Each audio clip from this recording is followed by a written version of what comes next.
Please like, comment, and subscribe. It would be a big help to me and my boss. What is up, my subscribs and alike? My name is Adomsko122, and today we're going to be taking a look at the Titans Return, Highbrow, and Zort. Gort? Zort? Tiny dude that becomes a head.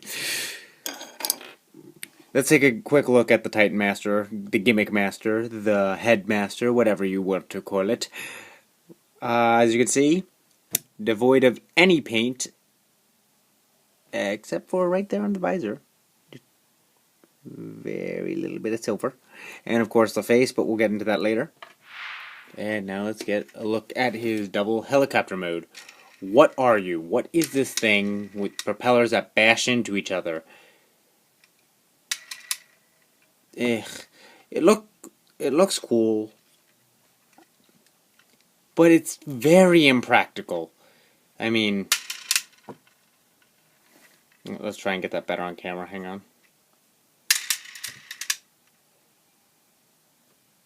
There's your problem. These things keep smacking into each other, breaking my immersion of play with this figure. Although he does look pretty cool and is a fairly accurate representation of what we got in the original G1 toy. Got a little Autobot symbol right there, so that's pretty cool. No discernible features underneath that show that he's a robot. Got the back, yada yada.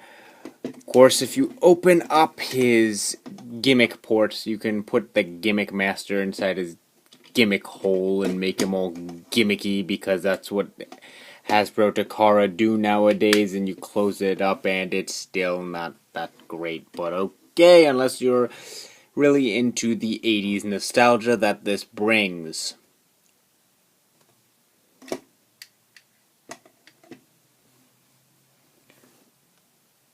Size comparisons.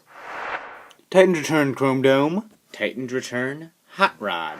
Now, why don't we get down to transformation on this little guy. First, of course, remove his machine guns. Whatever, but that also have landing gear on them. Whatever. Toss them off to the side. Fold up his landing gear.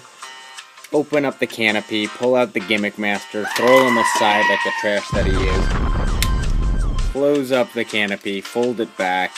Now, on my copy, this pin is a little too tight back here, so I have to end up fighting with it a little bit to flip it back all the way. Pull up the arms, flip out the hands,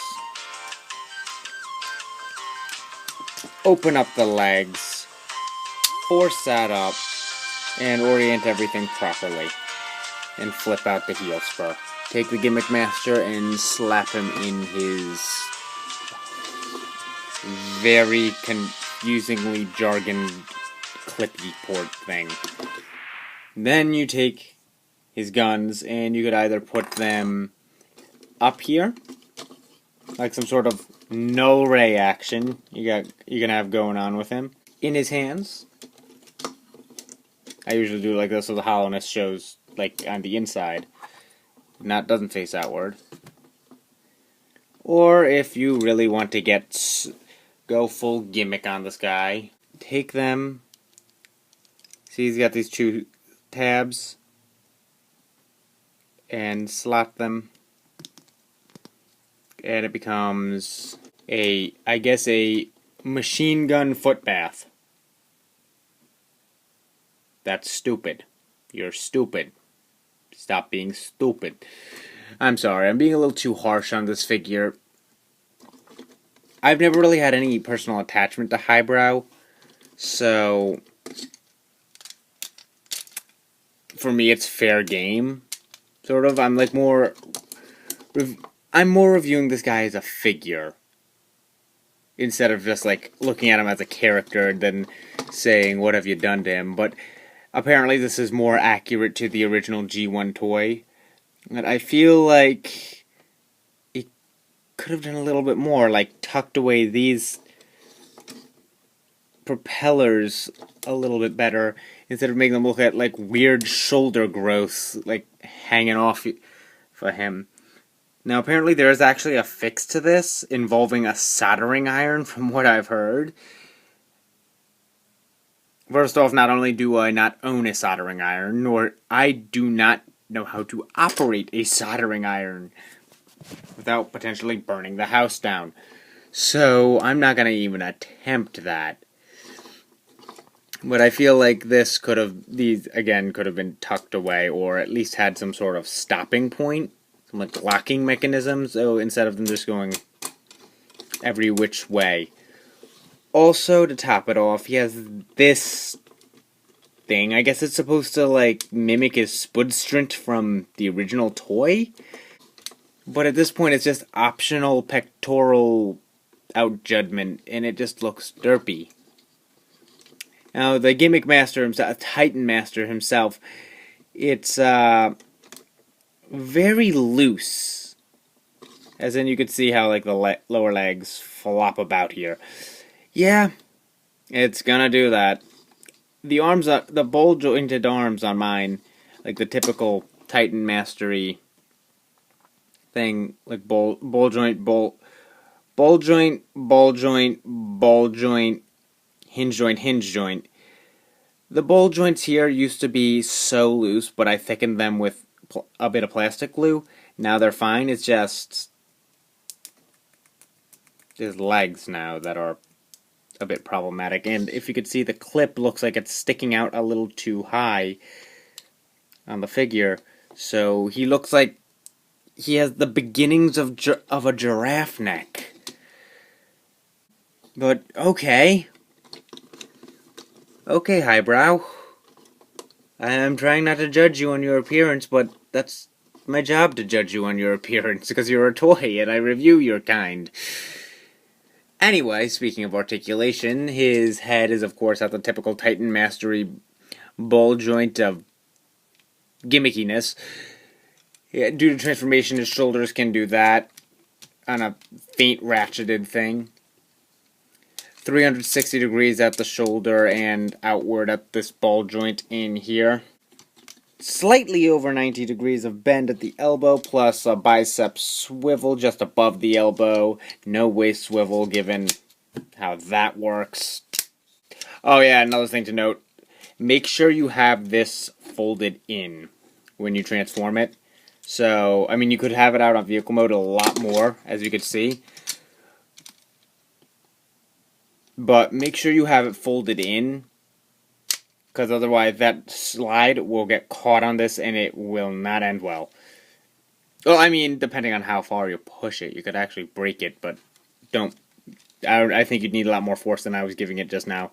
Anyway, no waist swivel, universal joints at the hips, and a thigh swivel. And full range of movement due to transformation. I know there's like all this hollow here, but get over it. I know some of you out there are complaining about the hollowness of the inside of the thighs. I don't know, inside of the shins. To accommodate this, it kind of has to be there. Yeah, but at Scott, they could have put another panel like Galvatron over it. Let's shut up. Shut up. Bad. Yeah, nothing at the feet, so no ankle, whatever. Ugh. All in all, not that much posability, but still not the end of the world. He seems kind of bland, if you ask me. Robot mode size comparisons. We've beaten way more popular of a character, especially nowadays in the comics, Chrome Dome, or Tumblr, again if you've read the comics. You got the touch! Nobody cares! Nobody cares! Anyway, my final thoughts on this figure, I give him a 5 out of 10, mainly because of this loose noggin drone thing, and it's just too simple. Not only is it too simple, it's just not hitting any sweet spots for me. I literally only bought him because he looked cool. And yeah. Otherwise, you got Chrome Dome and Highbrow, who are comic book superheroes in IDW now, and Hardhead, I think, is the other one, who's a super space tank, and Highbrow's just Highbrow. So, if you want this figure and he appeals to you and you're like some sort of super hardcore Highbrow and Zort or Gort or however he's called, whatever he's called nowadays, fanboy, pick him up, I guess, if you want, because he does pay quite the homage to the original G1 toy. But otherwise, at the end of the day, it's your money. You do what you want with it. I bought him. I sort of like him, but he's not really hitting like any sweet spots for me. Anyway, that is all the time I have for now, so be sure to go down in the description below and check out my friends, being blazeeblake, Sakura, Harono Girl, and the Layman. Check out a few of the people I met at the con, like King Andrew. He's awesome. I'll pop a link to his channel down there. And check out my friend Hellbound Blue Destiny on Twitter. I'm sorry if I got that wrong or right, but he does some pretty cool artwork on there, and I think you should give him a look-see. And yeah, that's pretty much all I have to say. Remember, normal is based on your own perspective. Now stay classy, my sub-scrubs. Take it away, Steve! Hello again, Steve the Nerdy Nucko, and just want to let you know that Let's Finding Love is still a thing, so go check that out on the Let's Finding Love channel at your leisure. And of course, please like, comment, and subscribe. And this has been Steve the Nerdy Nucko signing you off, and I'll see all you later.